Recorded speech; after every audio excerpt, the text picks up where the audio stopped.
Note आहे ही रुपया आहे हा काय आहे हे मला जरा सांगा। सर्वप्रथम मी आपणाचे आभार मानतो की या विषयाला जे आहे ते नागरिकांपर्यंत पोहोचून त्याला वाचा फोडण्याची प्रक्रिया जी आहे ती त्याची सुरुवात केलेली आहे।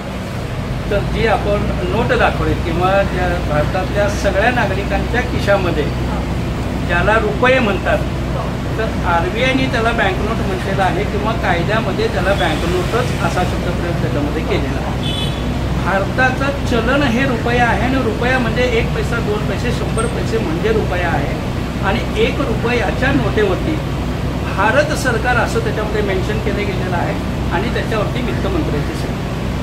2 रुपयापासून ते 500 रुपयापर्यंतच्या नोटा ज्या आहेत ज्याच्यावरती रिझर्व्ह बँक ऑफ इंडिया लिहिलेला आहे आणि त्याला RBI ॲक्ट 1934 नुसार बँक नोट असंच म्हटलेलं आहे। आज रोजीही ती बँक नोटच आहे। या संदर्भातलं RBIचं लिखित स्वरूपाचं पत्र जे आहे ते माझ्या नावे आहे। त्यातूनच पुन्हा वेबसाईटवरती सुद्धा RBIने सर्व नागरिकांना माहिती व्हावं याकरता RBI कहता है नो युअर बँक नोट्स असं म्हणून RBIने या सगळ्याच्यामध्ये वेबसाईटवरही हे टाकलेलं आहे। मग आम्ही बँकांना असं सांगितलं की भारताचं चलन रुपया आहे, आम्ही तुम्हाला कर्ज हे रुपयामध्ये मागितलेलं आहे, तर बँकांनी कर्जदारांना जे आहे बँकनोट ही रुपया आहे असं फसवून कर्ज दिलेलं आहे आणि ते चुकीचं आहे या सगळ्या याच्यामध्ये।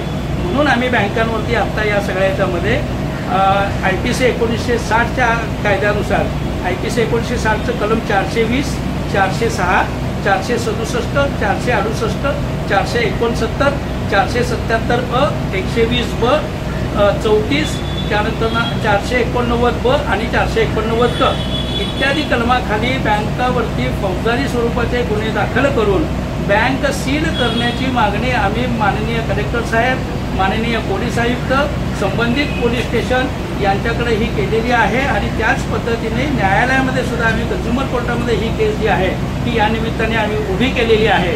यात एकही बँक कर्जदार कुणाला म्हणायचं याची व्याख्या द्यायला तयार नाही, जामीनदार याची व्याख्या द्यायला तयार नाही, भारताचा रुपया कसा दिसतो हे सांगायला तयार नाही किंवा आत्ता ज्याला ते रुपया म्हणतात त्यालाच रुपया आहे असं म्हणण्याचं एक ओळीचं पत्रही द्यायला बँका तयार नाहीत। आणि अशा माध्यमातून कर्जदाराची जी फसवणूक चाललेली आहे आणि कर्जदाराच्या संदर्भाने ग्राहक कायदा जो आहे याच्यामध्ये ग्राहक संरक्षण अधिनियम 2019 मध्ये ज्या ग्राहकांच्यासाठीचे जे अधिकार दिलेले आहेत त्याचं उल्लंघन बँका करीत आहेत, IPC कायद्याचं उल्लंघन बँका करीत आहेत। त्याचबरोबर राजभाषा अधिनियम महाराष्ट्रामध्ये मराठी ही राजभाषा म्हणून गणली गेलेली आहे आणि सर्व व्यवहार हा मराठीमध्ये करणं बंधनकारक केलं गेलेलं आहे। असं असताना सगळ्या बँका कर्जदारांना देण्यात येणाऱ्या नोटिसा ह्या इंग्रजीमध्ये देत असल्यामुळं त्या ज्या नोटीस आहेत त्या आम्हाला मान्य नाहीत। महाराष्ट्रामधल्या बँकांनी किमान मराठी आणि इंग्रजी दोन्हीमध्ये द्यावं आमचं काही म्हणणं नाही, पण मराठीत देणं हे कायद्याने बंधनकारक आहे। त्यामुळं बँका राजभाषा अधिनियम कायद्याचंही उल्लंघन या ठिकाणी करून कर्जदाराची आर्थिक फसवणूक करून त्यांची घरदारं उद्ध्वस्त करण्याचं काम जे करत आहे तर त्याच्या विरोधामध्ये महाराष्ट्र प्रश्नचिन्ह फाउंडेशन म्हणून जे आहे की या निमित्ताने कायद्याच्या जोरावरती बँकांचं अस्तित्व जे आहे या सगळ्याच्या ते इलिगल स्वरूपात उभं राहिले ते थांबवावं याकरता आम्ही प्रयत्न करायला लागलो आणि कर्जदारांची घरं जी आहेत ती वाचवण्याचं महत्त्वाचं काम करतो। महत्त्वाचा मुद्दा असा आहे की व्याज जे आहे, व्याज जी संकल्पना आहे, व्याजातून रुपयाची निर्मिती होत नाही किंवा व्याज देण्यासाठी RBIने स्वतंत्र नोटा छापलेल्या नाहीत।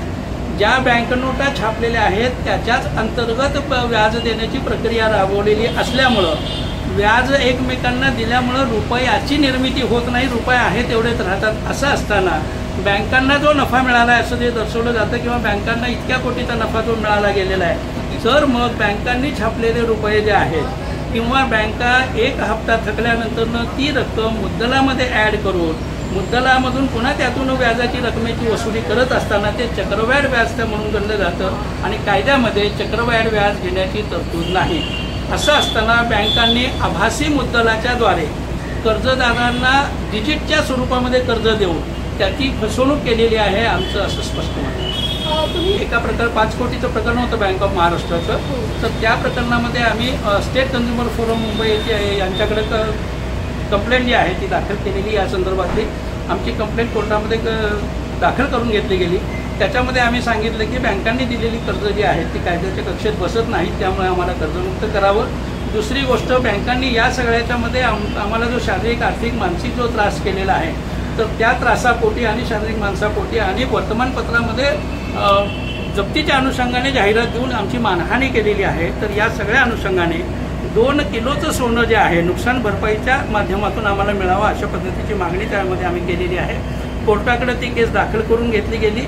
त्याच्यामध्ये बँकेला नोटिसा काढून जे आहे त्याच्यामध्ये पुढची आर्ग्युमेंट वगैरे जे आहे त्यामध्ये कोर्टाने आमचं ऐकून घेतलेलं आहे. या सगळ्या प्रक्रियेत इथंपर्यंत ही प्रक्रिया उभी राहिली नाही म्हणायला जावं या सगळ्याच्यामध्ये तर कुणी त्या अँगलनी बघितलेलं नाही. मुळात हा जो कायदा आहे RBI 1934 आहे तेव्हापासूनचा कायदा आहे. दुसरी गोष्ट, कर्ज हे रोखीतच दिलं पाहिजे याबाबत 1946चा कायदा आहे. त्याच्यानंतर आता त्याचे अमेंडमेंट करून 2019 किंवा 2014ला त्याचे अमेंडमेंट करून आजही तो कायदा अस्तित्वात आहे. कर्ज हे रोखीनेच दिलं पाहिजे असं कायद्यामध्ये बंधनकारक असल्यामुळं बँकांना कर्ज जे आहे ते रोखीने देत नाही, कर्जाचं उल्लंघन करतात किंवा कायद्याचं उल्लंघन करतात या सगळ्याच्यामध्ये. आणि ही सगळी प्रक्रिया IPC 1960चा आहे, म्हणजे तेव्हापासून ही सगळी लुबाडणूक जी आहे ती या सगळ्याच्यामध्ये सुरू आहे. दैवयोगाने म्हणा किंवा त्या परमेश्वराच्या कृपेने आम्हाला ती जी आहे असं विचार करण्याची प्रवृत्ती जी आहे तिथून मिळाली आणि ती कायद्याच्या चौकटीत आहे. म्हणून आम्ही कायद्याच्या चौकटीमध्ये आत्ता बँकांनी व्यवहार करावा ही आमची त्यातली माफक मागणी आहे.